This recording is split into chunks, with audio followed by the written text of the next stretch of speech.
everyone. I am extremely excited to welcome Kelly Barone to my YouTube channel. Kelly and I have known each other for about 4 years.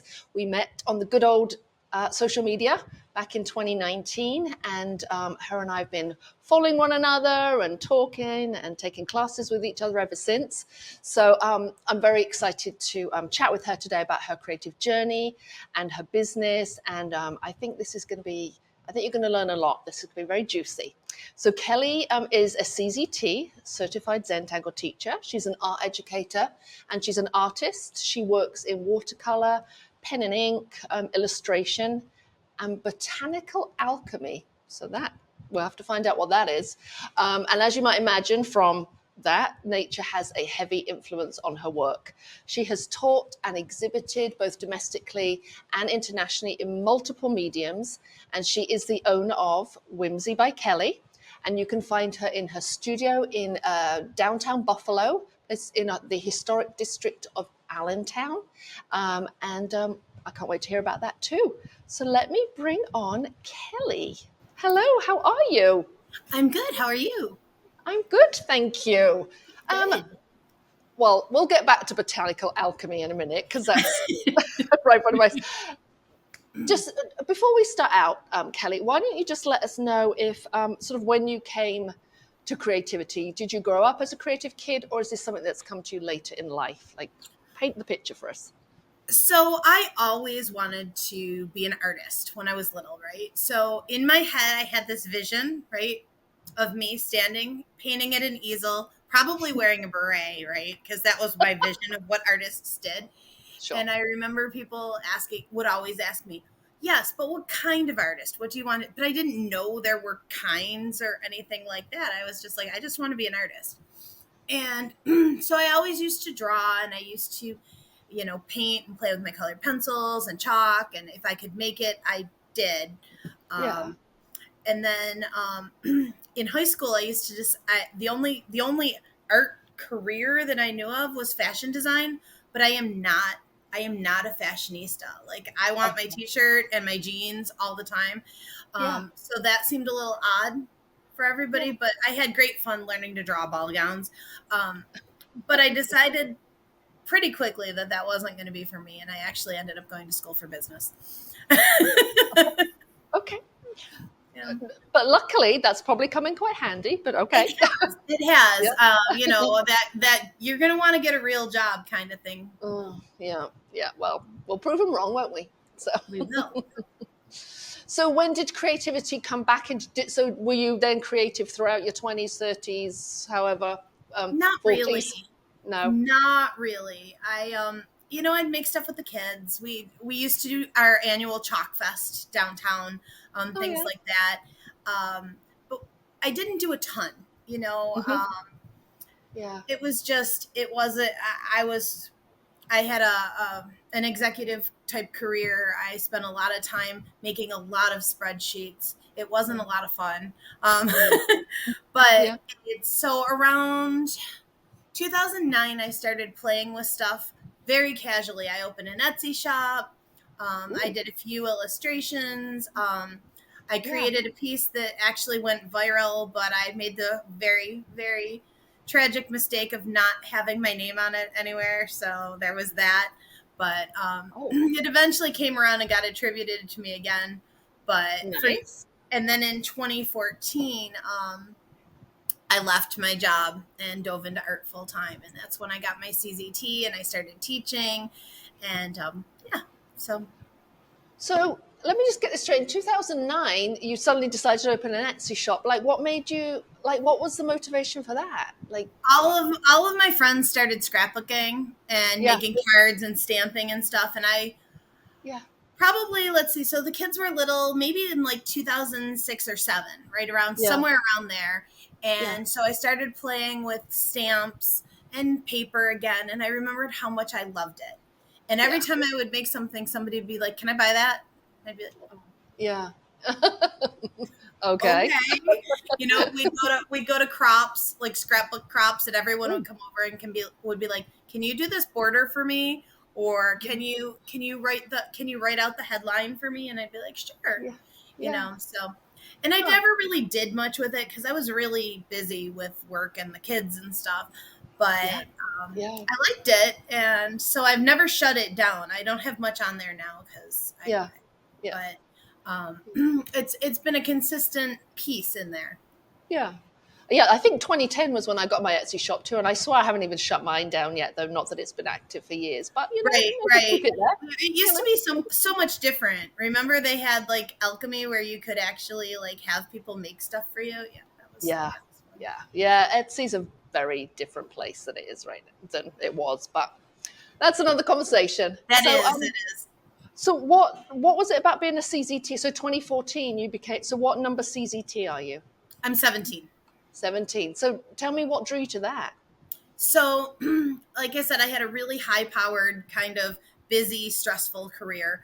And Mm, my daughter had a substitute art teacher who had come in, and she was yeah, about, I want to say 11 or 12 at the time.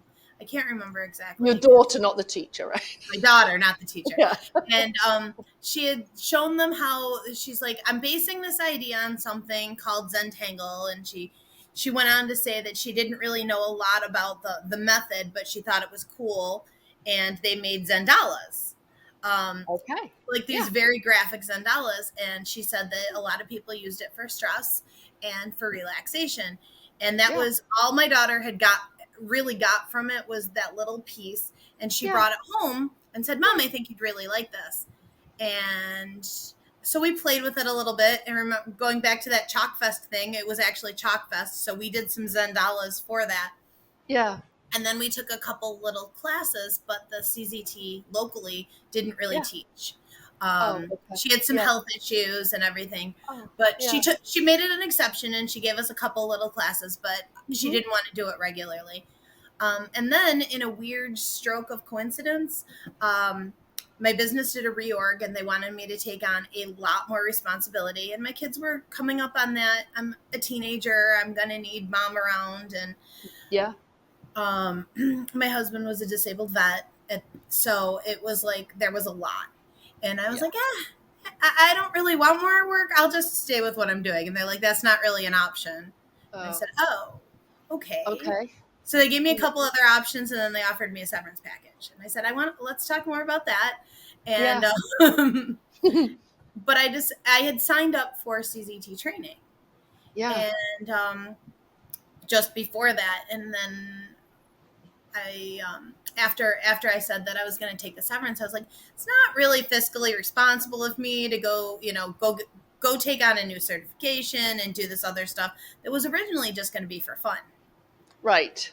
Yeah. And and then I got a check in the mail that was for an outstanding expense report that was for the dollar amount exactly that to go do my certification. So I did it. The universe was telling you Right? that's what you And I needed was to like, do. hey, you should go do this. So I did. And as soon as I started playing with it, I knew that that's what I wanted to do. I Yeah. wanted to teach people how to do this. I wanted to share with them Mm. how important it could really be, Yeah. to Yeah. actually take these moments for yourself. And as we say a lot, Zentangle can be that gateway to all kinds of other art. And Mm-hmm. the more I tangled, the more I found myself painting more, or Mm. drawing more. I had sketchbooks and canvases and Mm. watercolor books shoved in the closet with things I'd been doing for the last 20 years, but most of them were never finished. I never had gone Mm. anywhere with them. Then even if I did, they just got shoved back in the closet. So Right. I came back from seminar and immediately knew I wanted to dive into teaching. So I Mm-hmm. did. Yeah. And within 2 months, I realized that it was silly to not have a studio when I wanted to do this full time. Wow. Wow. You went from 0 to 60. Yeah, immediately. I only really have 2 operating speeds. Gotcha. Yeah. Yeah. No, I hear you. Yeah. So You're in or you're out. it took me a little bit to get there, but Mm. that was my goal almost immediately. So I Mm. had a studio within a year, and I was teaching mixed media and watercolor and tangling, Wow. lettering. I do a lot of lettering. Um, Really? Huh. yeah, and just anything that I could. Um, and I teach Zentangle to different types of groups, right? So I teach it to the people who want to come for fun and make Yep. art. And then I teach it to the people who want that relaxation and stress reduction. And, hey, I need something in my life to keep me together. So Yeah. I have, it's almost like two completely different client bases sometimes. Wow. So let me just see if I'm understanding this right. So, 2014, you get Mm-hmm. introduced to Zentangle, and then you kind of take a severance package because you kind of get laid off. They do it. Mm-hmm. This all in 2014, and you get your CCT in 2014, and then by 2015, you are full time. You've rented a studio outside the house, and this is your thing. Yes. Okay, great. Okay. Excellent. Well, so. Talk to me a little bit about having a studio outside of the house. Are you still in the same one, or have you got a different one? Have you moved I'm several not. times? I'm not in the same one that I was in first. My Hmm. son had an injury in 2019, and Hmm. my my whole life kind of changed for a while and went on pause. And for almost a year, I was using it basically as storage, which Hmm. was not a good Well, financial decision. So well, I closed it down, and I didn't quite know what direction I was going to go in. yeah. Um, when the pandemic hit, because I had been Okay. planning on getting back to things, and but as soon as the pandemic hit, I knew there was no way. My son's high risk, Yeah. um, Yeah. and my mom was sick and high risk, and she's Yeah. since passed, but she had lung cancer, so people couldn't Mm. come near us. So it Yeah. wasn't like I was going to be hosting stuff in the studio. Yeah. So, but almost a year later, exactly, Yeah. the woman who owns the building that I live in now um, reached out to me. She'd been out for a run and saw my old signage, which they hadn't taken down, and asked if I was looking for new studio space. Yeah. Uh, she's formed a collective of 16 women-owned businesses in an old mansion in downtown Buffalo, right in the Arts District. And I'm like, and her whole thing was, there's people out there who have businesses, and she was going to set up a wellness center, but then the Yeah. Yeah. pandemic hit, and again, people in and out. So she Yeah. shifted to this women's collective, and Yeah. it's been lovely. I've made some wonderful friends here, lots Yeah. of network connections. Yeah. We feed off each other's energy. It's great. Everybody does their own thing. Sometimes we come together and work on great projects. Yeah. And women supporting women is really like what it's all about here. So Nice. I'm in this gorgeous space now. It's Mm. the building was built in 1896. So it's Wow. all beautiful hardwood, and yeah, Yeah. it's fun. It's a Oh, great place, and it's it nice to sounds have some place that dreamy. I can come make a mess and Yeah. not have to worry about cleaning it up to make dinner. Yeah. Oh yeah, I hear you. That's amazing. It feels like for you like just doors open when they needed to. They closed when they had to, and then Yes. they open again when the time was right. That's how it kind of I sounds to me. really, and that's actually, so Megan is the woman that owns the business, or owns Youre House, which is where my studio is. And that Yeah. was pretty much what it was. She had asked, and she said, this is what I do. Yeah. Are you looking for space? And I'm like, well, not really, not right now. I just figure when it's right, I'm going to know it, and I'll do it then. And that Yeah. was very much what happened. I walked in the door, and I'm like, guess I live here now. That's too funny. So your business took a bit of a pause, obviously, when Travis had his injury and then we had COVID. What does it look like now versus, well, what does your art practice look like now from like 2014 when you first became a Z? Let's start with the art practice first. How has that Sure. evolved and changed over the last I almost used 10 years? I know, I can't believe it's Mm. right. Um so I used to do a lot of pure Zentangle work. That Hmm. was a lot of my focus. It was a great way for me to bridge back to like this creative universe, and I still do. I still love it Mm. immensely.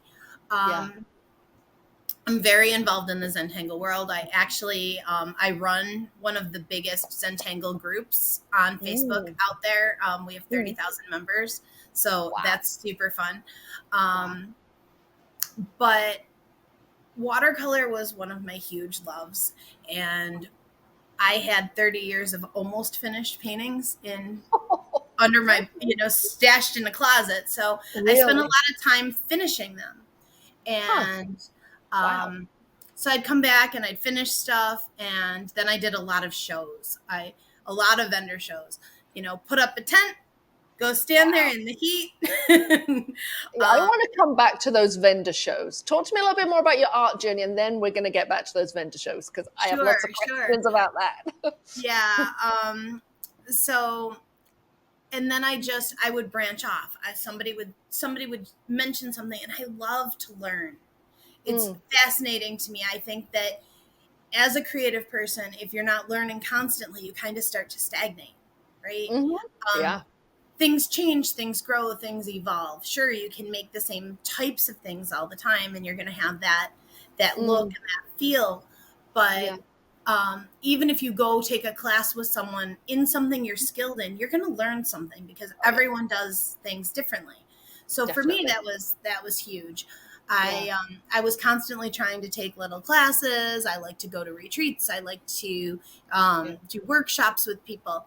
So I Yeah. tried really hard to make sure that I was learning something new. I have a Skillshare Mm. membership. Oh, So yeah. like especially back then, I used to have built into my practice an hour every day where I would just try and learn something.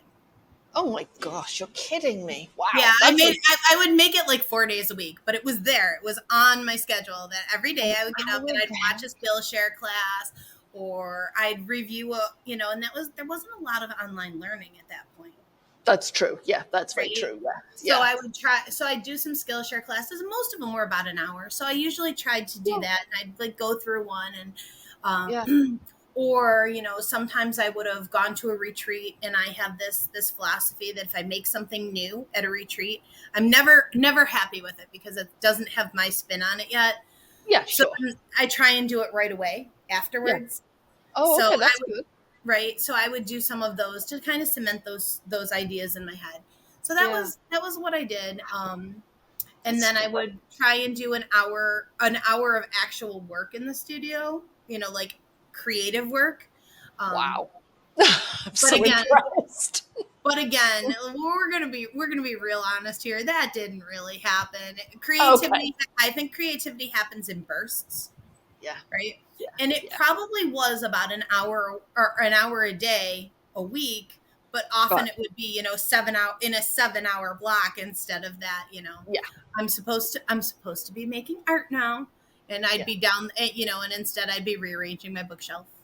Yeah. No, no, I hear you. Yeah, I just had a day like that yesterday. It was like 7 hours Four of hours just of deciding what CD to put on the CD. Yeah, you know. yeah, I hear you. I hear you. But Oh my but god. in theory, I had this very committed. I'm going to do this. I'm going to do this. Mm, I'm going to do this, and mm, I did really the learning piece for me mm. was always huge, Yeah. because taking in creative knowledge then it sparks other things in my brain. You can take this and you can mix it with this, and Yeah. why did you not ever try to do this before? And Right. so Yeah. that really fed everything. Mm. I really like that idea. I think sometimes we feel like, oh, we should stick to our own style and just do our own thing, but just getting ideas and knowledge from other people, I think then creates, your own.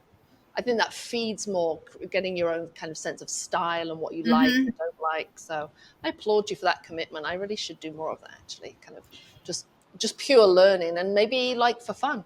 Who For knew? fun, yes, that's important. And I know you and I have talked about that before, that sometimes you have to keep pieces of what you do and make for yourself. Yeah. Oh, absolutely. Yeah, I'm a big believer in that. Well, I'm a believer in that. Following through and doing that are another matter, but I'm a big believer in just keep, if you've got a creative business, keeping parts of it just for you and just for fun is, Hmm. is the ideal. So, In a um, perfect world. in a perfect world, yes. Just talking before we get on to business things, just talking about your style and how it's evolved over the years through, taking lots of classes and practicing. And obviously, I'm teaching too. I'm sure helped you hone your style. Botanical Alchemy. What? Talk to me about that. Botanical Alchemy is actually the piece that I do largely keep for myself. I will make pieces and I will give them away, and I will, sometimes I'll make things out of it. It's my form of eco dyeing, and it's mixed with watercolor. Ooh, interesting. So I take, because I also make paint. I make a lot of my own paint. But I started making actual paint from the same materials that I was doing eco dyeing with. And you get this incredibly magical thing happening when you combine the two. So Okay, back up. You're making your own paint? You're oh making yeah, your own yeah. That was my pandemic project. You know how everybody had something that they're like, now I have all this time. I'm going to do X, Y, and Z. So I learned how to make paint. What kind of paint? Like Watercolor. Oh, was that difficult? It's it's not so much difficult as really time intensive. Okay. It takes a lot of time. It can feel really relaxing because you do a lot of grinding of the pigments in an old mortar and pestle and things like that. But nice. it's not something I do a lot of. I do little small batches, and I usually do them to commemorate, like if I go on a trip or something like that. I call it my line Wandering Whimsy Watercolors, and I just have a few palettes here and there, and it's a lot of fun. It's just not something I do all the time. So when you say you do them to commemorate a trip, so while you're on this trip, you gather materials? Not necessarily the materials, but like the inspiration for the colors that I want to use or something like that. Yeah. So that was, so I remember when I saw your palettes, you had like an ocean palette. So that must have been inspired by, where did you go to? I went on a Caribbean cruise. Ooh. So that was the palette. You created a palette inspired. Oh, that's really cool. I'm actually going to put your website on the screen. So are they on your website right now? They are. I don't have a lot in stock, but I have another batch that'll be dropping shortly. That's fun. I just had my retreat and I sold out of all my paints. So. Oh, really? Not a bad problem to have. No, that's a great problem to have. That's amazing. So we'll talk about the retreats later, but let's talk about how, I know there's just like so much to talk about. Let's talk a little bit about, go back to what you were saying when you had your Etsy store, you got your studio, you're doing a lot of watercolor, you started to do a whole bunch of shows. Yes. Can you just talk to us about what kind of shows you did, how you got into them, and sort of maybe how that experience has changed over the years? Absolutely. So when I first started, because of course everybody says you need to sell your stuff, and all of a sudden, as I was completing 30 years of work, I had so many paintings. Like, what do I do with all of this? Yeah. My mom could only hang so many on the fridge, right? You're funny. But I started to do vendor shows. And if you're a creative type, they exist, right? You see them all the time, and they're like, some are tiny and in like a church basement, and some are huge. And I started with some of the small ones, right? Because you want to get your feet wet, you want to find out what you're doing, right? Except what I discovered very quickly is it usually costs you money to do some of those shows. By the time you get inventory, you might make your booth fee back if it's $20. And maybe a little bit more. But by the time you put in all the effort and everything, you haven't necessarily made anything for the day.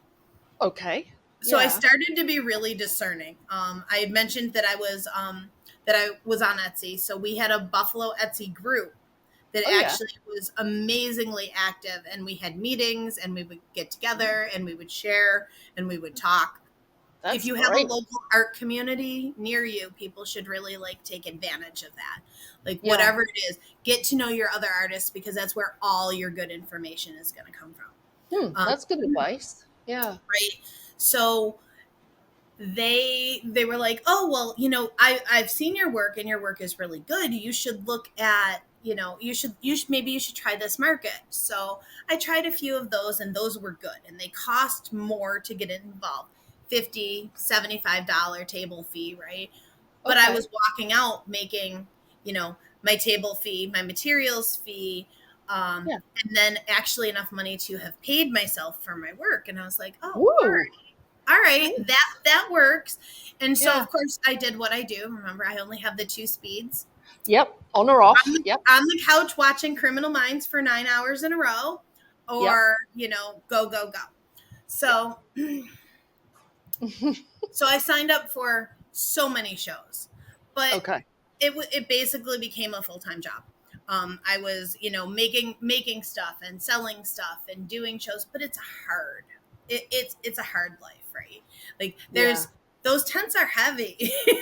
Yeah. Yeah, they And are. you can't tell from me sitting here, but I'm 5 feet tall on a good day, Oh. right? Oh, okay. I So didn't know that. Yeah. yeah, I'm pretty short. Yeah. So everything's taller than me, so it's big and it's awkward, and six Yeah. foot tables are like, yeah. Yeah. So, but I did it, and I did that for a couple years, and I did that, and I started teaching more at retreats and things like that. Like people would be like, "Hey, do you want to come teach at the Zentangle retreat?" And I'd be like, "Sure."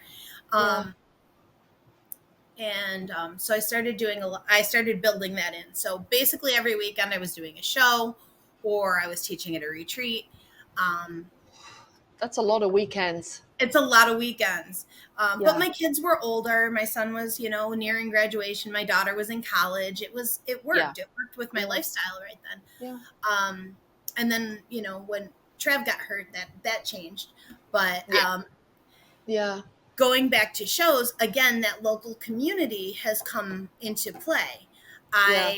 I still have good friends that used to be in the Buffalo Etsy group, but I've also made friends with other vendors, Yeah. and actually have a vendor group that talks on Instagram message, Oh, and we share everything. Hey, I did this show. The applications for this one are out, and now while I that's still great. do shows, I do about maybe a half dozen a year, and Okay.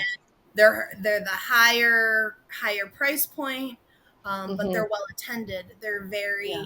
They're very well marketed. Yeah. And that for me, that was the big thing. I'm more than willing to pay the booth fee, even if Yeah. it's $300 for the weekend, if I know that they're going to bring in the people who are going to want to buy what I'm selling. Right. Right? It makes So, sense. yeah, no, it is. So basically it's like a ladder almost. You start out Mhm. at, your some local church fairs to see, just to Yep. get your feet wet. Then you kind of move up to sort of a mid-tier markets. Mm-hmm. And then at this point you're just doing, maybe 4 a year, high ticket, but with Four is my goal. Four is my hope for next year. And okay, so four's the goal for this. All right, what about this year? How many do you think this you'll have year, done? this year I have 8, only Okay. because I'm trying a couple different markets that I wasn't sure about. Yeah, And then I'm going to pick my favorites and probably go with that. that's really smart. That's really, Because really then I smart. can have originals there instead of just prints, and I have actual inventory and stock for people to choose from. I can Yeah. go and sell a ton of prints at a show. I Yeah. actually just did our botanical gardens had a show, and that one is Ooh. perfect for prints because people are there. They want to buy pretty things. I do a lot of nature stuff, and I've done a Yeah. lot of paintings at the botanical gardens. Um, Right. but Yeah. they're not looking for originals, right? Gotcha. Yeah. However, other shows, people will come and nobody wants to buy a print. They want to be able to buy the actual original art and leave with it, Okay. and they're willing to pay that price. So Right. it's a balance, and you just you find out which ones are good, and if Yeah. you are if people are interested in shows, I encourage them to actually talk to the vendors too, because Yeah. most of us like to share. We were not keeping it a secret. Gotcha. Yeah. How have shows changed since the pandemic, in your opinion? I don't think they're as well attended. Um, Really?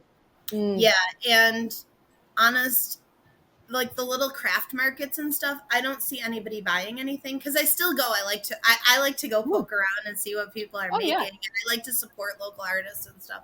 Yeah. But what Yeah. I always try and pay attention to is how many people have bags in their hands. Oh, yeah, that's a good point. Yeah, right? yeah, So, and what I did discover is that a lot of people found their creativity during the pandemic. And yes. so they are at that stage where maybe they think, oh, I can make that. And they haven't quite come to the conclusion yet, which it took me till just a couple of years ago. I could make that, but I'm not going to.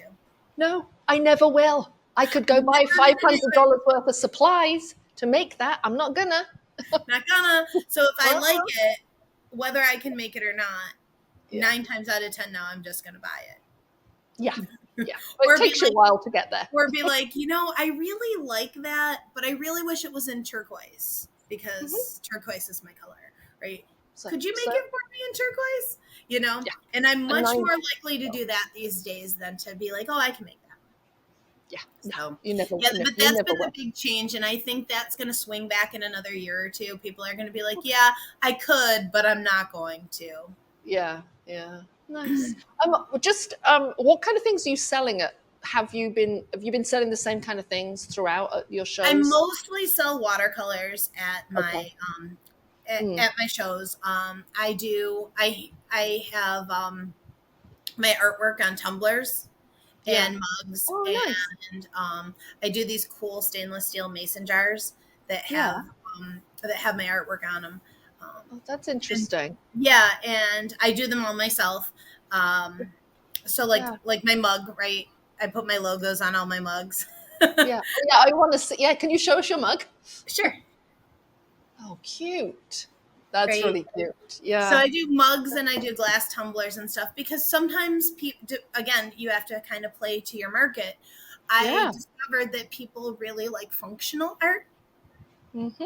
Yeah. Yeah. So I can take my paintings and I can put them on a mug or a Mm, tumbler, and somebody mm, who's just starting out, a lot of people, like pretty things, but mm. if you're a college student, art for your wall isn't necessarily your priority, but Yeah. if you're going to spend $25 and you can get a really cool glass tumbler that you're going to use every day that has the same artwork on it, Yeah. you're going to buy that.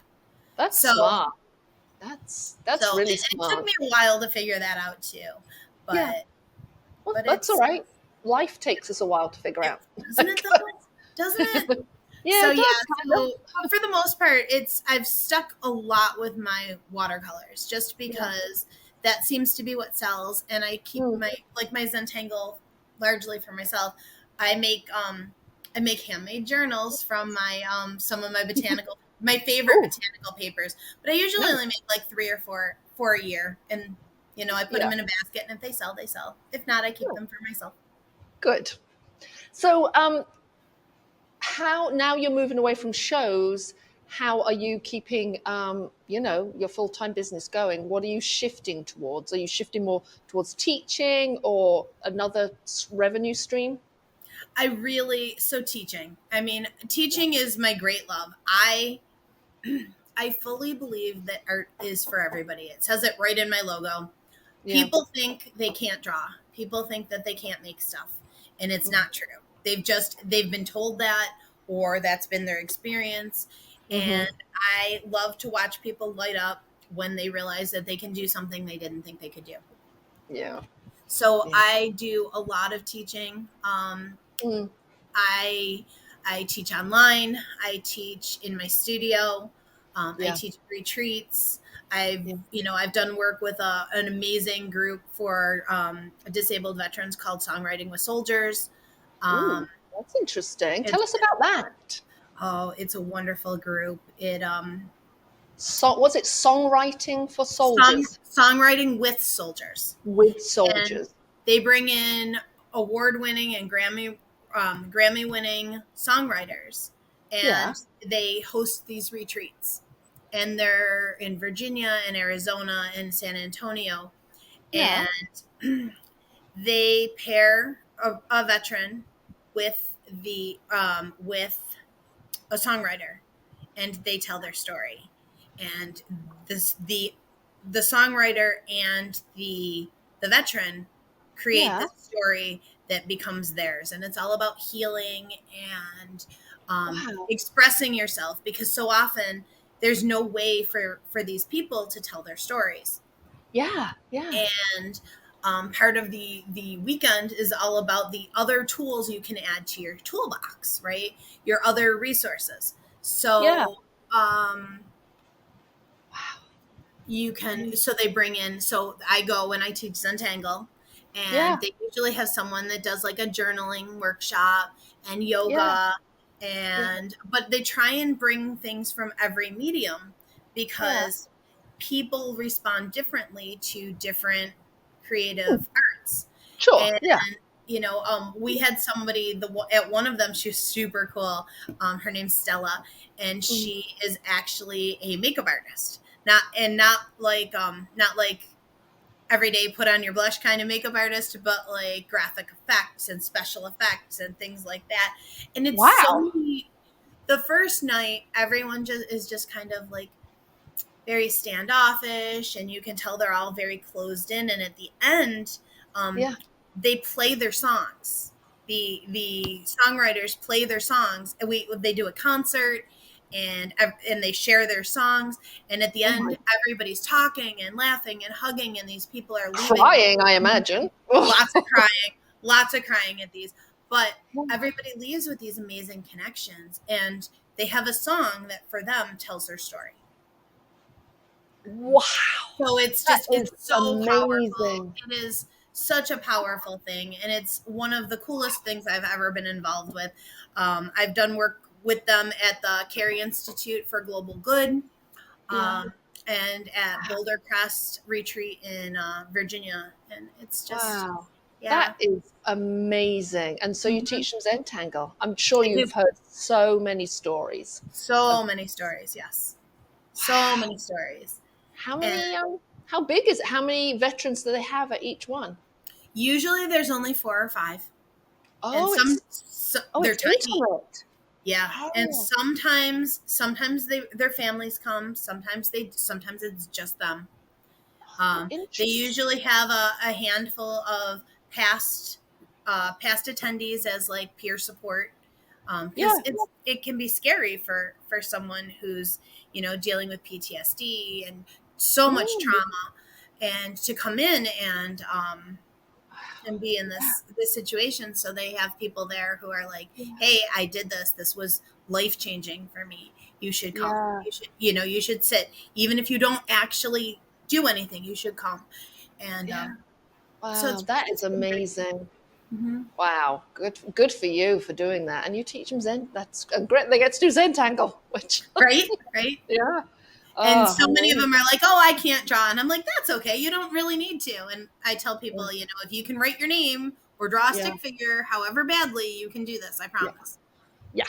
Yeah. Wow. That's amazing. Thank you for sharing that. I'm sure Yeah, we'll leave a link below to the absolutely. organization so people can check it out because that's really Mhm. amazing. So, all right. So, your plans then are to, um, if I'm understanding this straight, 4 really good shows a year. You're going to ramp up your teaching. Are you ramping up your teaching in person, or you could be doing more online? Like, what are your plans 2023, 24 moving forward? So, for the last year, I've been teaching a free botanicals workshop. Um, Mm, during the pandemic, I also did a weekly Facebook Live teaching Zentangle, I know. um, and and I was there. I love both of those things. I plan on doing some more retreats. I like to host and I like to attend retreats, so that's always Mm, fun. yeah. Um, but I have a project that I'm working on. I'm calling it Medley, and it is kind of a mashup of my Zentangle and my Yeah. botanicals. And it's all Ooh. about learning to draw things in different ways, and how we can take one kind of like one idea and morph it into other things. And so I'm going to be launching that in August. That's going to be a subscription, like ongoing course thing. They can sign up Mm, for a month, or they can sign up for recurring, whatever works for them. yeah. Um, Yeah. so that's kind of my big project that I have coming. And then I Mm, also have just a bunch of classes kind of yeah. slotted Yeah. into my plan. I love to teach online. I'm taking a lot of my my classes and putting them up as on-demand classes as well. Nice. You know, Well, I get bored teaching the same thing over and over and over. I always want to teach something new. yeah. So The subscription then will be really good because you'll have to do something new every month. exactly, I'll have to do new stuff every month. Yeah. What platform are you using? Thinkific. Thinkific, right? Excellent. Mm-hmm.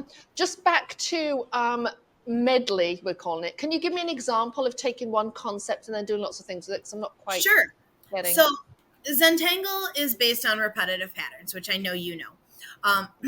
But often people come to Zentangle and they think it's very cool, but they think that they need to learn all the millions and millions and millions of patterns that are out there, right? Mm-hmm. And you can become a pattern collector, and Mm-hmm. you can be which is its own hobby, right? That's It's great. And it's great. But then there are people that think that they need to learn it all and they need to master it all, or they have to get really good at all of them. And the truth is, you don't. You can learn one Well, I mean, I'd learn more than one, but but you know, but you could learn like a handful of patterns, and you can make art always, right? You don't need to learn the newest and the most popular and everything all the time. Yeah. So what I did with my my weekly Facebook lives, which are on YouTube, we'll leave a link below. What I did was I would take a pattern and I would focus just on that pattern. And I'd be like, so you can draw it this way, or you could draw it this way, or you could draw it this way, or you could draw it this way. So just because you've been taught to draw it one way doesn't mean that you can't bring in all these other ideas. So what I will do with Medley is I'll do that with a pattern every month. And I will also do it with a botanical. So I do these pen and ink botanicals. So, you know, if I draw a daffodil, it's great when you learn to draw a daffodil, but then every time you go to draw one, you're going to draw it the same way because that's how you learn to draw it. Okay, so I can draw a daffodil and we can look at that and it'll be forward facing. Well, now I'm going to teach you how you actually look at it to turn it so that your daffodil can be facing a different way, or it can be drooping down, or whatever. And then it'll have like a little 1 hour class in there as well, where I kind of merge the two. So you can kind of take your Zentangle pattern and what you learned with your botanicals, or whatever we end up drawing. It'll largely be botanicals because that's really my strong point there. We will put that together and make a little project. Oh, I love it. Yeah, I find it's going to be a lot of fun. I'm really excited about it. I'm excited about it too. But I agree with you about the patterns. There's nothing wrong being a pattern collector, but it's almost like a shiny object. There's always the latest and greatest. There's always something new to learn. And then I find that in bookbinding too. People always want to learn like a new binding. But sometimes maybe just doing the fundamentals and learning to do those really well, and then doing variations on those and like building on those skills is also really kind of valuable. And I mean, we all have shiny object syndrome. I mean, sure. The problem is, you know, I've been a CZT for a long time, and people draw patterns, and I'm like, I've never seen that one, right? And then you start to feel like left out, or you know, and I'm like, that's just FOMO. Silly. You don't need them all, right? And no, you don't. If I spent all my time trying to draw all the patterns that were out there, I'd never get any work done. Exactly. You'll have pattern FOMO. That's what it is. And the other thing that I've noticed is that when you collect the patterns, when that's the focus, you just draw the pattern. It's great. You find a pattern that you think is really cool. By all means, learn it, right? Yeah. But don't feel like you have to go get this pattern and this pattern and this pattern and this pattern.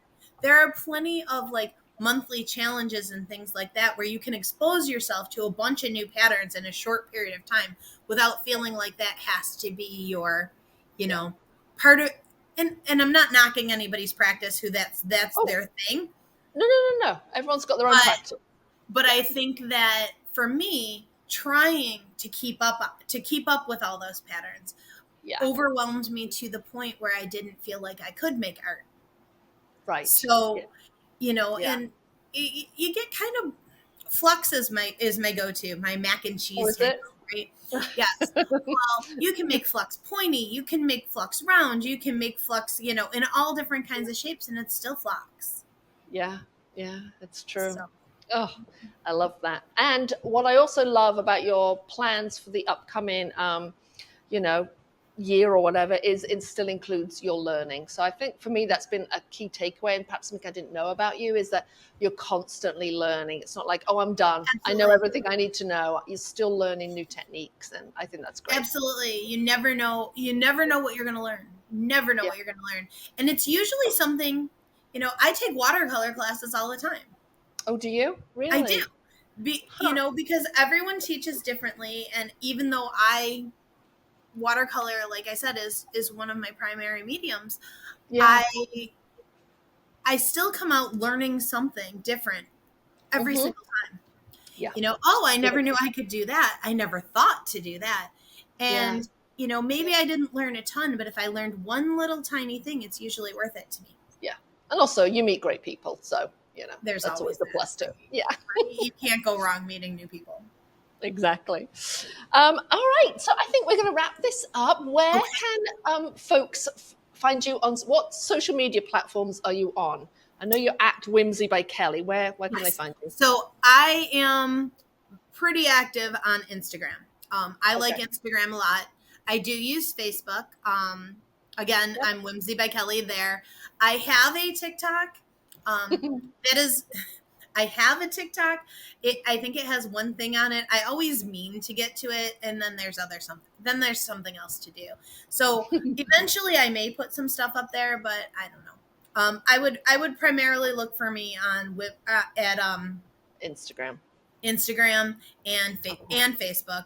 You can Okay. I put most of the same content on them, so Okay. Great. but there's going to be more on Instagram. It's just easy for me.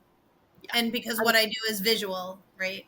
yeah. And, And then whimsybykelly.com is your website, and that's where they can find your watercolors, your online classes, and also get on your newsletter, right, for yes. the Yes. upcoming. And I actually do have a newsletter coming out next week that Oh, talks about that's going to talk about medley. The nice. that's starting next month. It's going to have some local classes as well as a couple online classes, and Great. yeah, talk about some more what I'm working on. I love it. All right. Well, thank you so much for thank you for doing this. It's been great to chat It's with you fun. and hear about your experience and kind of see your evolution from corporate spreadsheet girl Yeah, to the people that I used to hang out with in my yeah. corporate world, I don't even know if they'd recognize me these days. Well, that's a good thing. So, all right. Well, I thank you very much, and Thank you. check Kelly out, folks, and yeah, follow her on Instagram. All right. Take care, everyone. Thank you. Bye.